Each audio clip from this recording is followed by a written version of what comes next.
What's going on, YouTube? It's DJ. Welcome back.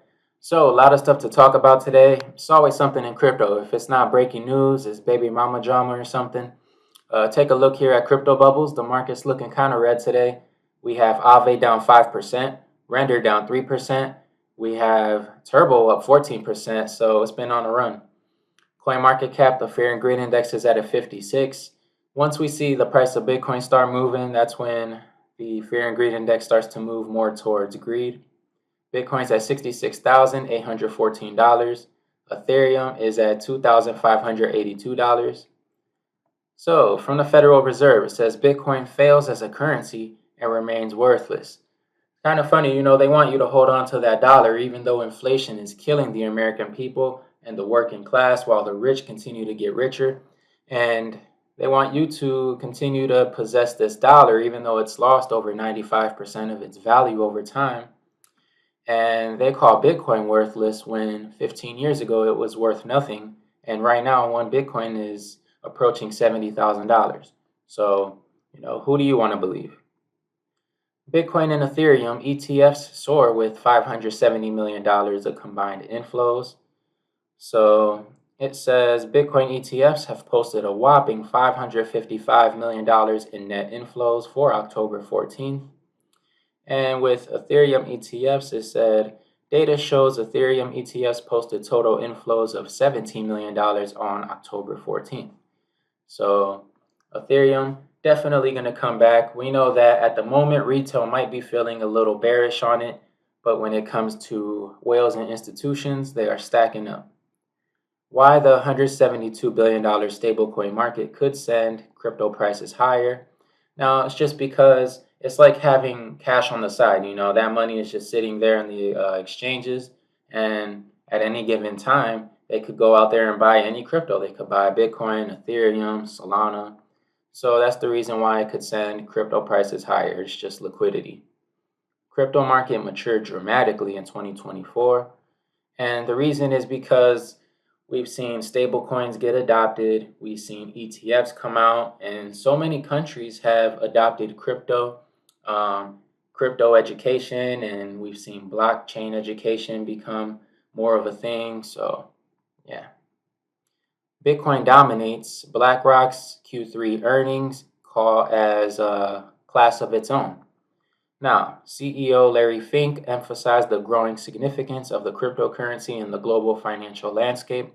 Fink notably referred to Bitcoin as an asset class in itself, comparing it to gold. And Bitcoin is digital gold because you think about the scarcity of it. We live on a planet with like 8 or 9 billion people and 21 million Bitcoin. See, New York City itself has probably like 8 or 9 billion people, so Bitcoin would not even take up like 3 New York cities itself. Crypto needs sensible regulation regardless of who's elected. Now, if Trump wins the election, they say that Bitcoin could go up to about $80,000, and if Kamala wins, Bitcoin will have a dip of around 30,000. And that'll just be temporary. So it's always good to have cash on the side because those are always opportunities that will present themselves. And I always say that Bitcoin will not wait on any country. So regardless if the United States wants to adopt Bitcoin and give regulation for it, it doesn't really matter because Bitcoin's still going to hit new all-time highs and blockchain will be the future. U.S. Senator sounds the alarm on 3 major crypto threats. Could digital assets be in danger? And like I said, digital assets are not in danger. The rest of the world has already made their decision to move into the future of blockchain and technology. If the United States wants to, sit on the sidelines and watch the rest of the world evolve, then, that's up to them. Utah Republican Senator Mike Lee outlined 3 major regulatory risks to the cryptocurrency industry at the recent Permissionless 3 crypto conference. They are the creation of a central bank digital currency, fragmented state regulations, and heavy federal oversight. He warned these could threaten the digital asset sector, saying cryptocurrency is not a security, it's not a commodity, it's used as a medium of exchange. Also, it's used as a store of value. So people will just use it and store their value of wealth because Bitcoin has gone up in value more than the US dollar. Having a savings account really just eats at your money. Ethereum to Bitcoin in the food delivery revolution, will crypto dominate food apps? I wouldn't want to use the word dominate. I just think that crypto would make things a little more, you know, it'll make it more convenient, right? Because you're not just going to have one asset on the chain. You know what I mean? You'll be able to use whatever you want. Crypto will give you the option to use 100 different currencies as opposed to one fiat currency. A number of leading businesses now allow customers to pay with crypto for meals.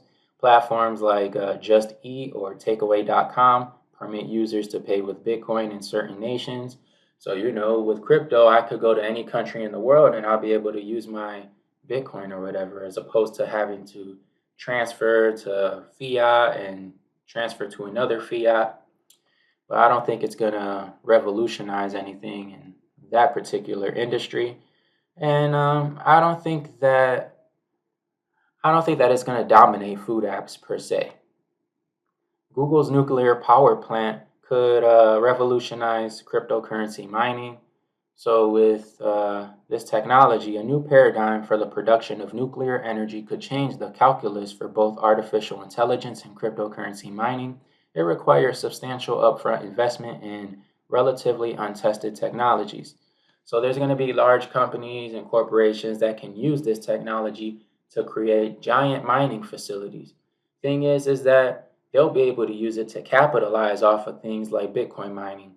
People like you and myself, we're not going to be able to buy that and make a lot of money off of things. We're not going to be able to mine Bitcoin and make a profit. They're barely making profits now with Bitcoin mining. However, with technology like this, they'll have the funds to go out of pocket and invest in stuff like this. And that's why they want to do it, because they have the money to do so. But the average everyday individual can't do that.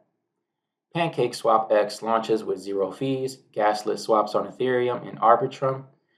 Now it says, by streamlining the trading process and making it more accessible, PancakeSwap X opens the door for a broader audience to engage with DeFi. Ultimately, it's about streamlining the user experience to make DeFi as accessible, paving the way for broader mainstream adoption. So in every way possible, crypto is being adopted. And on a global scale, it's going to be integrated with payment systems, trade, and daily life. So, here in the States, if they want to make it seem like it's some type of useless asset or security, it's just going to make it harder for people to adopt it right now, as the rest of the world does. And then by the time people get into it in 5-10 years, they're going to be so far behind that they're going to have missed the opportunity to make life-changing wealth. That's where the problem lies. Bitcoin rally prompts Meta Planet to stock up, bringing holdings to $56 million worth of Bitcoin. Now, there's only 450 Bitcoin per day that are being mined at the moment, and they just purchased 106 Bitcoin. So they just bought a quarter of the Bitcoin supply that's being mined daily. And 106 Bitcoin is a lot of Bitcoin. I know that 106 isn't a lot. We're used to thinking about, like fiat or something. That's a lot of Bitcoin they just bought.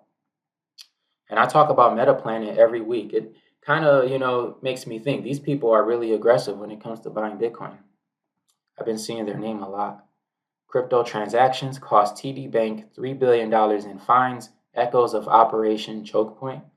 TD Bank failed to disclose suspicious activity relating to crypto transactions, according to FinCEN. Canada's second largest bank pleaded guilty to money laundering charges, agreeing to pay $3 billion in fines. The thing is that when it comes to money laundering, it's very subjective, and anybody can create the definition of what they want to deem as money laundering. So if the government wants to say you're money laundering, you really can't say no, you're not, because they're the government. They have the power and you don't. And you can't say, oh no, I wasn't money laundering. I was just sending large sums of money to somebody. Yeah. Analysts predict post-election altcoin surge as regulatory barriers may ease. Now, analysts predict potential altcoin surge within the next 2 weeks, especially with a U.S. election approaching.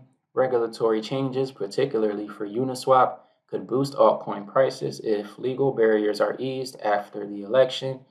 And once that uncertainty passes and we don't have to worry about who's running for the election, we don't have to worry about the backlash of someone winning and, oh, are there going to be violent protests or any of that? Everything will kind of be past us. We'll see how the markets react. And, me personally, I'm going to DCA right now, and I'm going to DCA probably like a week before the election or something like that. And then we see how things react after the election. That way we could also make our next move. However, if you enjoyed the video, please give it a thumbs up and subscribe. I'll catch you all in the next one.